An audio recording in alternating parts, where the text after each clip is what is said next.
કાજલ બુલેટિનમાં આપનું સ્વાગત છે। હું છું અજીઝ ઝુપેલવાલા। સમાચારમાં વાત કરીએ તો વડોદરા શહેરમાં છેલ્લા 2 દિવસથી વરસાદી પાણી ઉતરવાનું નામ જ લેતું નથી। સમગ્ર વડોદરા વાસીઓ ભરોસે જીવી રહ્યા છે તેવું લોકોનું સ્પષ્ટ માનવું છે। વડોદરા શહેરની અનેક સામાજિક સંસ્થાઓ નાગરિકોની પડકે છે।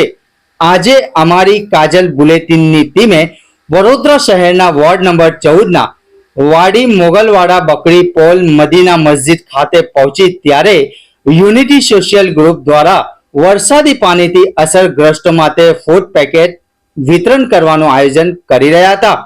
યુનિટી સોશિયલ ગ્રુપના જાવેદ ધુપેલવાલા, બાબુ આખુંજીવાલા અને યાકુબ તનસુજવાલાથી અમોએ આ અંગે સમગ્ર મામલે જાણકારી મેળવી હતી। આપની સાથે મુફ્તી અબ્દુલ્લા સાહેબ આખુંજીવાલા ઉપસ્થિત છે। आपने तेमनाथी जानवाना प्रयास करीशु के आ फूड पैकेट कया कया विस्तारों वितरण करवामां आवनार छे। बिस्मिल्लाहिर्रहमानिर्रहीम। मैं मदीना मस्जिद बकरीपुल मोगलवाड़ा बड़ौदा से मुफ्ती अब्दुल्ला आखुंजीवाला बोल रहा हूँ। हम यहाँ पर तकरीबन ये मस्जिद के सहन में 150 से ज़्यादा बच्चे और नौजवान जमा है और सारे लोग जो है ये अलग अलग बड़ौदा में बारिश की वजह से जो अपने असरग्रस्त हुए हैं उन लोगों के लिए यहाँ पर किट तैयार की जा रही है। तकरीबन आज जो है 2100 फूड पैकेट तैयार किए जा रहे हैं।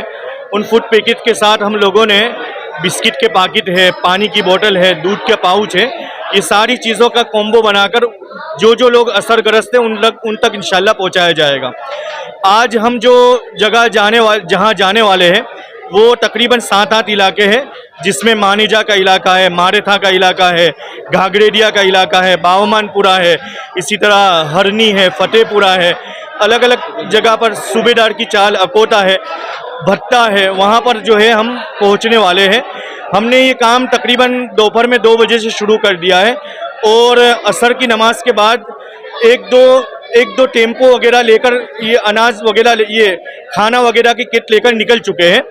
जो चीज़ें बाकी है वो इंशाल्लाह जो है 8:30 बजे तक अलग अलग जगह पे जो करीब की जगह है वहाँ पर पहुँचा दी जाएगी।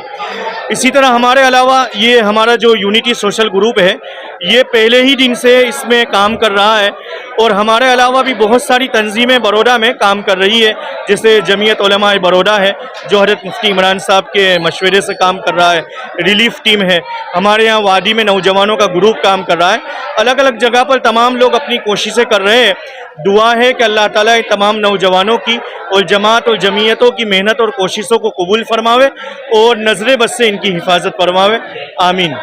યુનિટી સોશિયલ ગ્રુપના જાવેદ ધુપેલવાલા આપણી જોડે ઉપસ્થિત છે। આપણે એમની જોડેથી જાણીશું। આજે યુનિટી સોશિયલ ગ્રુપ દ્વારા 2000 ફૂડ પેકેટનું વિતરણ કરવામાં આવ્યું છે। આજે જેવું મુફ્તી સાહેબે બતાવ્યું એ વિસ્તારોની અંદર અમે આ જે વસ્તુઓ છે એનું તૈયાર કરીને અહીંયા પેકિંગ કરીએ છીએ, કેમ કે પહેલા દિવસથી અમે કામ કરીએ છીએ। પહેલા દિવસમાં 1300 ફૂડ પેકેટ અમે ડિસ્ટ્રીબ્યુશન કર્યા, કાલે 700 કર્યા, આજે 2000 કર્યા અને જરૂર પડશે તો યુનિટી સોશિયલ ગ્રુપ બધાની પડકે છે અને અમારા યુનિટી સોશિયલ ગ્રુપના તમામ મેમ્બરો ઘરે ઘરે જઈને ફૂડ પેકેટ પહોંચાડે છે અને વડોદરા શહેરના તમામ જે સંસ્થાઓ કામ કરે છે એ પણ બિરદાવવા લાયક છે, કેમ કે આવા મુસીબતના સમયે લોકોને કામ થવું જ જોઈએ લોકોનું, કેમ કે દરેકની ફરજ છે જે માણસ તકલીફમાં છે એની તકલીફ દૂર થવી જોઈએ અને દરેક લોકોની મદદ આવે છે। એમાં આ કામ ડોનેશનથી થાય છે, તો જે લોકો ડોનેશન આપે છે એ લોકોનું પણ અમે શુક્રિયા અદા કરીએ છીએ। જાહિદભાઈ કેવું લાગે છે આગળ જો જરૂર પડશે તો તમે અગ્રેસર છો? આગળ ઇન્શાલ્લાહ જરૂર પડશે ત્યાં સુધી યુનિટી સોશિયલ ગ્રુપ કામ કરશે અને જેટલા પણ જરૂરતમંદ લોકો સુધી અમે એ કામ કરીશું। આ ફૂડ પેકેટને સિવાય પણ અમે જે લોકો પાણીમાં ફસાયેલા છે એને ફોન મારફતે આ રૂબરૂ જઈને પણ મદદ કરીએ છીએ અને મદદ કરતા રહીશું, કેમ કે આ કુદરતી આફત છે અને આ ટાઈમે અમે અમારી ફરજ નહીં દરેક માણસની ફરજ છે આમાં કામ કરવાની, અમે છેક સુધી કામ કરીશું ઇન્શાલ્લાહ। રિપોર્ટ સાદિક કાજલવાલા સાથે અઝીઝ ધુપેલવાલા।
इस वीडियो को लाइक करें, हमारे चैनल को सब्सक्राइब कर बेल आइकन जरूर प्रेस करें